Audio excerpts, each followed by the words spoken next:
Well, thanks for taking a few minutes to hang out with us here today. We're going to talk about supercharging your edge with some software-defined storage. And this storage solution we're going to talk about today is part of the Google Distributed Edge platform. So if you buy their on-prem solution, this is one of the pre-integrated options, the pre-integrated option that comes with it. All right, a little slow on the fade here. So let's talk about my friend Joe. Joe is an admin, he runs Kubernetes. He has a few applications on the edge like web servers or a token-based authentication system. So he's sailing on a yacht because he's golden. He's like, I've got some edge cloud, I've got Kubernetes, everything's great. But what he does not realize is that his CTO is going to put some stateful applications as an edge. So it could be something like retail where I'm going to have some billing systems, or I'm going to do some demand gen, or I'm going to generate coupons, or I'm going to do some inventory management. But since he's got Kubernetes, he thinks he's all set, but Kubernetes by itself does not service storage, and it does not really build for stateful applications. It grew up in the age of web scalers, right? Where those get blown away, there's no real data. I just put something back up to it. But if I'm going to do something with, say, e-commerce or anything with the database, I have to worry about stateful applications and I have to worry about storage, all right? So, like I said earlier, Kubernetes really isn't concerned about storage. It has a couple primitives to make certain volumes persistent, but that's about it. But if you're going to move intelligence to the edge to take advantage of that, you need a lot more.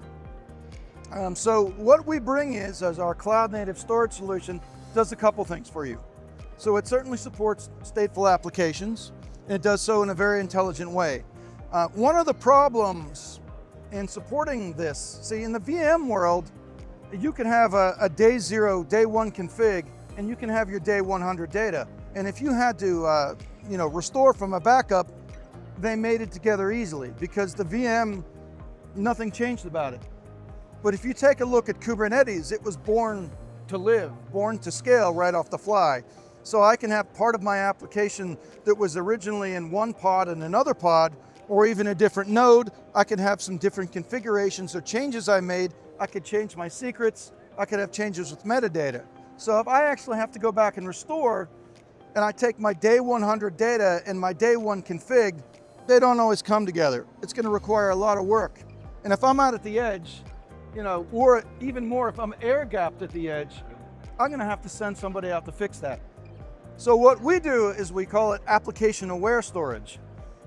So we don't just back up your data, we back up your running Kubernetes config, the application, the metadata, and the secrets, right? So at any point in time. So now when I'm coming back up, I have my complete day 100 config for that application, and I have my day 100 data, so we can just hit that button or it can come back automatically and take care of that. One other thing that we do on the edge is we provide the software-defined storage layer, right? Because when you're looking at the edge, when you build this out, you don't have room for 3 racks of a big array to do something like this. You're probably starting with some minimal storage nodes or hyper-converged nodes where it's all on one platform.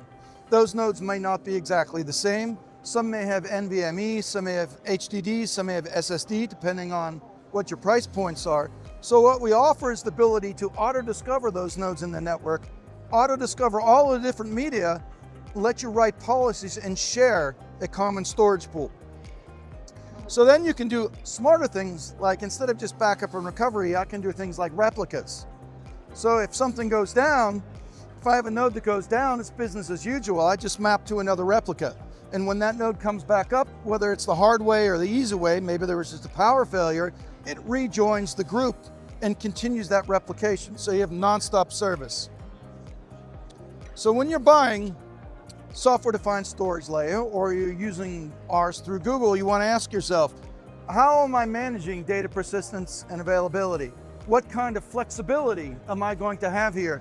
Can I just use any kind of media, any kind of node, and have it be auto-discovered? Do I have the capability to just add nodes in and have them become part of the cluster? And what kind of management do I have? What kind of policies can I put together? Can I not just back up, but can I clone? Can I make replicas? What kind of policies do I have when things go down to move things around? So we offer all of these things. And last but not least, you may see some slides that are similar to this. All right, a lot of this is provided by the software-defined storage layer, because that's what a lot of people just think of storage as a hard drive. It comes in there, but all of this is part of the integrated software-defined storage layer. Now, we have another slide that's animating here a little bit slowly, but you may see as the stack materializes here, you're gonna see things that look like this, drawings everywhere today. What makes ours different is we are, for the Google Distributed Edge solution, the on-prem solution, we are the only pre-integrated, pre-certified partner. So if someone draws this picture, it's still not the same. We probably spend 18 months co-developing with Google, gone through stringent security requirements. Then we test, co-test, co-validate with absolutely every single release and ship with them. Plus we have integrated marketplace, we have integrated billing, and most importantly, we have integrated support, right? So you're not worrying about dealing with everything in the stack. You have any issues, you just call Google. We have some great wins with them. You might have heard them talk about the McDonald's deal, things like ESPN Bet. So these are things that are happening very, very dynamically to bring extra revenue into those edge solutions. So that's it. Do we have any questions? Anybody want to talk about anything we've done today?